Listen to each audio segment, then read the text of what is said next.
Alright guys, today we have a 2012 Mercedes GL450. This car, as you can see, is leaning down from one side, alright? This side is down, as you can see. Look at the tire, right?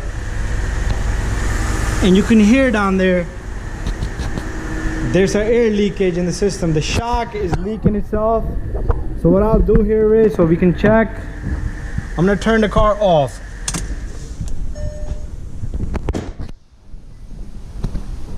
Can you hear that?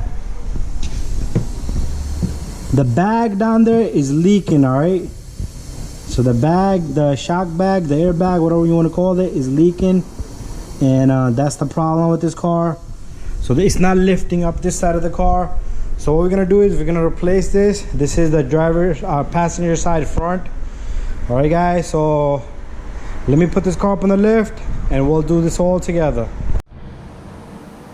All right guys, so I got the car up on the lift. I got the tie rod. What I did was I took off a zip tie from right here, and that was holding this onto the shock just like that. And what I'm gonna do is I'm gonna try to release all these cables. I'll pull this one off from right there. I'm gonna pull this one off here.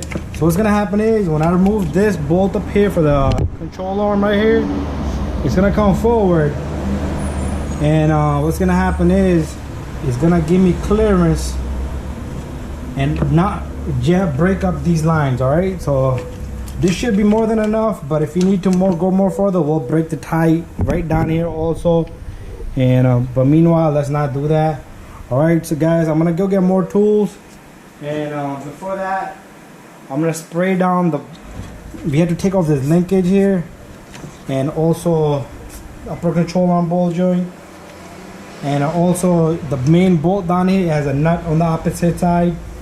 So I'm gonna match up all the tools and I'm gonna come back. All right guys, on the top of this shock, right from the above of the hood, there's a cable going to this. All right, we need to disconnect that cable before we take off the 3 bolts on the top, right? And then we can drop this and bring this shock out. But let's continue guys. Let me get tools and we'll continue this job. All right guys, so let me get tools and I'll be right back. Guys, I went and got me a 21. This is number 21 bolt here for the linkage. Right, and then once you remove that bolt, this linkage, you might have to hit it a little bit, but it should come out. Let me get a small hammer.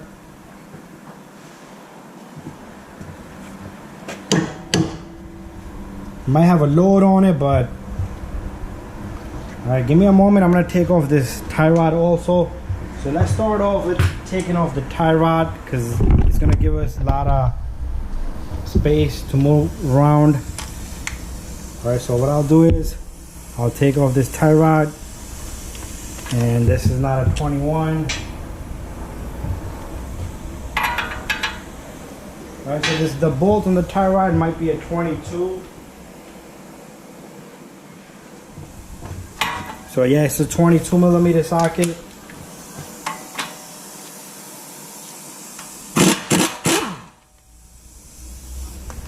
Always when I work on Mercedes, the bolts come out very easily and nicely. They don't give me a hard time. Alright guys, I had one that did give me a hard time, but not this one so far. So what I'm gonna do is I'm gonna hit that tie rod, the knuckle here. Alright, I gotta work off the camera a little bit and then I'll show you guys what I did. Alright guys, so I took off the big bolt in the bottom that goes right in here. Let me show you the bolt. All right here, this is the bolt that goes right through the fork here, through the lower control arm, and there's the nut on the other side, which is number 24. I'll put an open-ended wrench over here, an adjustable wrench, that's what I put over here, and I turned it out. All right, so that's that. Also took out the tie rod, as you can see.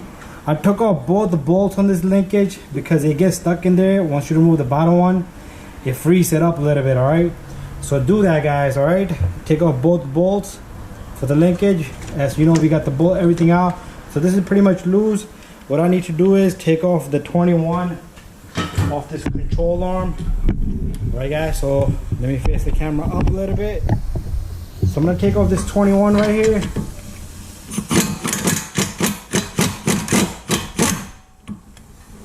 All right guys, I'm gonna leave the bolt in there a little bit. All right, guys. So I'm gonna come back. I'm gonna get this removed from the spindle here. I'm gonna get the control arm joint out of there, and then we'll go up, open the hood, and continue there. You have 3 bolts, 1, 2, and 3 over here, right? And before that, what you're gonna do is you're gonna remove this number 10, take off this weather strip, put it to the side, and you're gonna use number 16 on the nut here, and then you have this invert. This is number 14, invert torque. And then down here you're gonna see a line. One of these lines, these white lines, they go to the shock, and there's a number 10 probably up on the top. You do need to remove that before, or you will be breaking the line. All right, guys. So let me take this apart, then I'll show you. All right, guys. I'm not be able to record because my camera doesn't even reach that high, but I'll show you exactly what I did. You're gonna be taking off these 2 bolts here, and then same thing on the other end. And this rod, it should just come right off, right? It should slide out. All right, so let me get this out of the way and we'll check later on. I got this bar out. You're gonna have difficulty taking off the second bolt right here at the edge, but what you can do is you can push this a little bit. It's flexible, so you can push this back a little bit. So right down here, now we have access to number 10 down there. So what we're gonna do is we're gonna remove the number 10 off the line, and then we'll continue. There it is. I got the shock out. This is the air shock. It has airbags. So all I did was I pushed the control arm and the spindle down like that, and I maneuvered it across over the axle, and it came right out. All right, guys. So to put this back in, you're gonna reverse the procedure. You're gonna put this back up first and put the 3 bolts up in here, and then lock everything else up. All right, guys.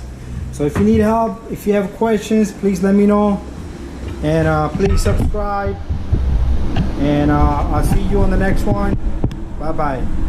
Okay, guys, and this is made by Bilstein.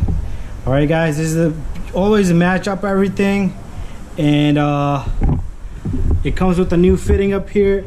So all you need to do is push in the line right into that. You're gonna remove that white clip on the top and push in the line. All right, that's the last thing you're gonna do after the shock has been installed, and you're gonna install the air pressure line. All right, guys, thank you and bye bye. In here, as you can see, air shock, airbag, whatever you want to call it, Airmatic. They have several names. So there's a blue label here, and that thing says to remove this once this has been charged with air. Everything is done pretty much. I'll tell you right here.